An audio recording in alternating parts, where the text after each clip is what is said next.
kutsilyo lang gagamitin ko. And then, lagyan natin ito ng design. Gagawin ako dito. Yan, painitin natin yung kutsilyo. And then, ayan. And then, just dyan, mabaho nga yung plastic. Mabagal. Sisira na yung design. Hindi masyado mainit. Sisira yung design niya. Dapat kasi mabilis mag-con. Mabagal. Dapat may soldering iron.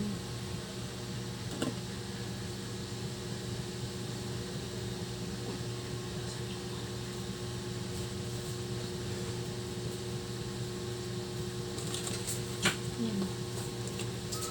Hindi niyo po nakikita.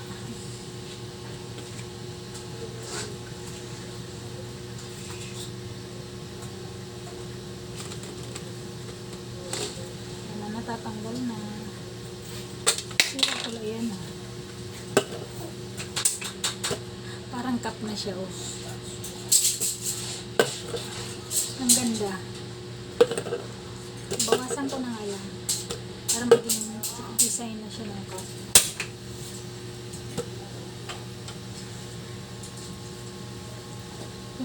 Yung basong uso ngayon. Diba po? Ayan. Sundin natin ito. Ayan. Para may baso. Design niyang baso.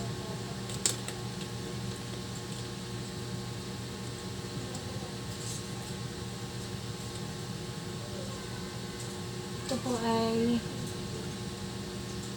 plastic na ano po.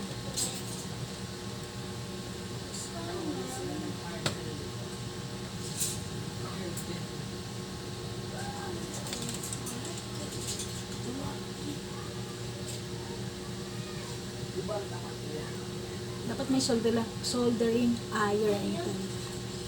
Yung nabibili po yan online. Gusto kong bumili na yun. Pero kung nagtitipid, ayan, gawa-gawa ng paraan. O di ba, ayan. Kung ayaw magastos, gawa-gawa ng paraan. Ayan. Oh, cute. O di ba? Yan pwede rin. Yung design niya. Ganda. Bye.